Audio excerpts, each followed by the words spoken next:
What's wild is that Alex Cooper went from being broke to $160 million in 6 years. In 2018, Alex was broke. And then she started this podcast with her college roommate, Sophia. Remember that name? It's pretty much like locker room talk for girls, like frat boy kind of talk, but for girls. It was really focused on explicit relationship talk. Very candid, very explicit, very open. So she said that she was editing Call Her Daddy kind of like a vlog, so very fast, very choppy. There's never a dull moment. 3 hours of footage would take 7 to 20 hours to edit. So one day a guy called Dave Portnoy finds a clip. This is incredible. We need more of this. So Barstool is a media and podcast network that is really targeted at men. And they were like, hey, we actually have a gap. We don't have anything that's female focused. Ching, ching, ching. So in 2018, they signed a deal with Barstool. So this is a 3-year deal. Alex and Sophia are both getting $70,000.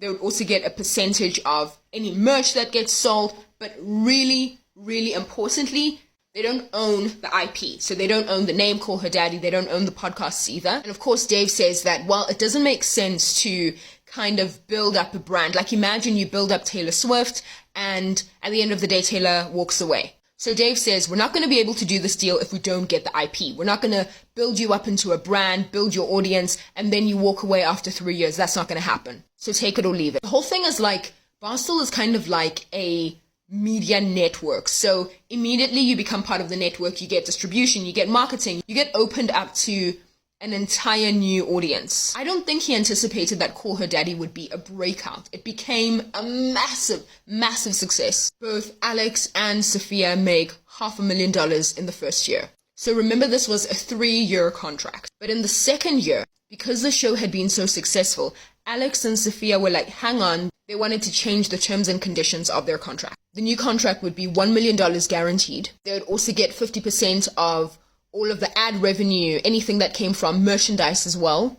And most importantly, they'd get back the Call Her Daddy IP. And of course, when Dave hears this, he's like, are you girls mad? Like, why would we do this? And they kind of say, well, actually, we're going to leave. We're going to move to Wondery. We're going to rebrand as The Fathers. And you can keep Call Her Daddy, but we're moving on. Of course, this causes massive tension. And Dave says it's like signing on LeBron James. It's like discovering Jordan, investing in him, putting effort, blood, sweat, and tears. And then the moment he becomes successful, he moves on to another team. And he's like, no, you guys have to wait until your contract is over. But while this is happening, COVID is happening at the same time. And Dave and Call Her Daddy are kind of going back and forth. And so they kind of strike. They're like, we're not going to be online for 5 weeks while we kind of try to iron out the details of our new contract. But what was wild is that Barstool was losing $100K per episode from lost advertising revenue.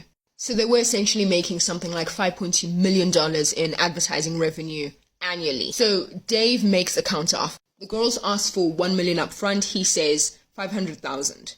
The girls asked for 50% of all merchandise. He says 7.5.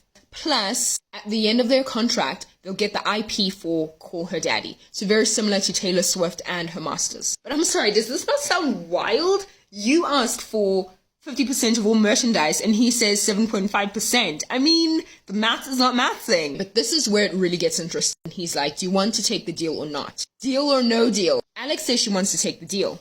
But Sophia disagrees. And this is where one of the biggest media breakups happen. Alex says sayonara and they split. But Alex kind of builds up Call Her Daddy into something even bigger than it had been with Sophia. And maybe this is a little bit unfair, but I think it proves that she was kind of the mastermind, the workhorse behind the entire vision. I mean, if she was editing for 7 to 20 hours, that was during COVID, which was 2020, right? But now in 2021, something even more interesting happened.